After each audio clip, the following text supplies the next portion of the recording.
Needle or not, the ultimate contraindications of needling. According to Chapter 23 of the Ling Shu, which combination is considered a contraindication for needling during febrile disease? Content. Absence of sweat with red cheeks and dry heaving. Which condition Bawal listed na in the bawal. Ling Shu includes lockjaw and inability to speak? Fever with convulsions, crooked spines, lockjaw, and absence of skin. Which anatomical structure is emphasized in chapters 51 and 52 as one that should never be punctured? Major arteries. Which of the following represents an absolute contraindication to acupuncture? Absolute. Patient's refusal. Ayaw wag piliti. Wag na wag, oo. Acupuncture should never delay emergency treatment for all except Chronic Chronic low low back pain. which skin condition is appropriate to needle? healthy intact skin. Which pregnancy point is traditionally avoided because of possible uterine stimulation? LI4. 4. Which pregnancy Malaglag. point is located on the spleen channel? Spleen 6. Yeah, Which anticoagulant is mentioned? warfarin. Warfarin. For patients taking anticoagulants, the recommended technique includes Warfarin. yeah, Superficial needling with pressure afterward. superficial lang ha, pag warfarin. Which patient group requires meticulous aseptic technique because of infection risk? Chemotherapy patients. In severely debilitated patients, practitioners should avoid strong stimulation. treatment should be postponed if the patient is Intoxicated. acute psychosis requires Careful assessment of patient safety. Tama. Pinamanifest mo na yung pasyente mo. Direct needling into which area is contraindicated? Malignant tumor. Which pediatric structure should never be needled? Yeah. Frontanel. Significant lymphedema increases the risk of Infection. Around prosthetic implants, practitioners should avoid Deep needling directly over implants. deep thoracic needling most seriously risks. Pneumothorax. Which thoracic region deserves particular caution? Upper trapezius. Which cervical structure should be avoided during deep medial insertion? Carotid artery. Deep abdominal needling should be avoided after recent abdominal surgery. Periorbital acupuncture should only be performed by any licensed specialist training. Practitioner. Which body region should not be needled except under specialized practice? Genital. Electroacupuncture is contraindicated over Pacemaker. Electrical current should never pass through the chest. So wag yung lagyan dyan ng electrodes. May nakakita ko ng ganyan nilagyan.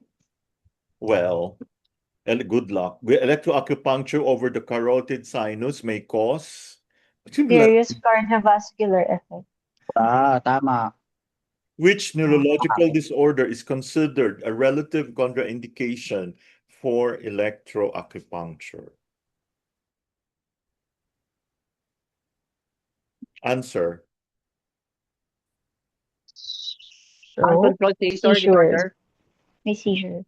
Moxibustion should be avoided during high fever. Moxibustion is contraindicated over inflamed skin. Which patient requires extra caution because of poor wound healing? Diabetes. Needling immediately after strenuous exercise is precaution. Which meal timing requires caution before acupuncture? Heavy meal. Which emotional condition warrants extra caution? Extreme emotion Emotional distress. distress. Which symptom requires urgent medical referral rather than acupuncture alone? Chest pain. Chest pain. Which headache presentation is a red flag? Headache. First headache of life. Baka may aneurysm. Oh. Sudden loss, ruptured aneurysm pala, sorry. Sudden loss of vision should prompt Urgent medical evaluation. nabublag. Nabublag. Persistent unexplained weight loss most likely requires Medical referral. which summary category includes infected skin and emergencies? Siyempre, absolute contraindication. Which factor contributes most to safe acupuncture practice? See. Knowledge of Knowledge of anatomy. anatomy. Yes. Which principle is not essential for safe acupuncture? Let's see. Routine antibiotic prophylaxis.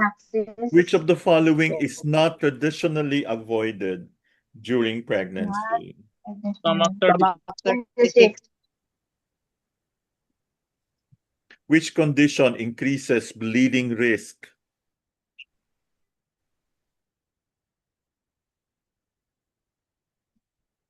Answer.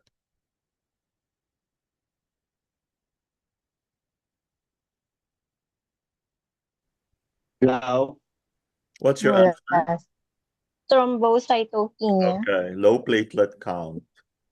Severe liver disease requires caution primarily because of Bleeding disease. which patient is least appropriate for immediate acupuncture? Septic shock. Which febrile sign from the Ling Shu includes ulcers? Ulcers at the root of the tongue.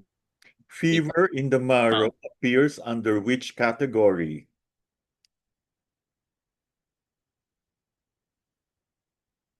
Tama. What's your answer here? Classical peripheral contraindication.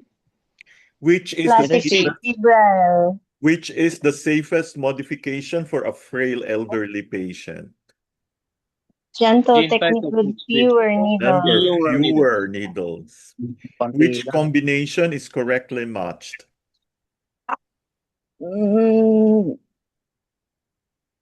Anticoagulant, superficial Anticoagulant, needling. superficial needling. Which treatment best summarizes safe acupuncture practice? Safe practice Safe requires practice. assessment, anatomy knowledge, infections control, informed consent, and technique modification. Wow. Yes. Right. Yes. Very good. Now we go to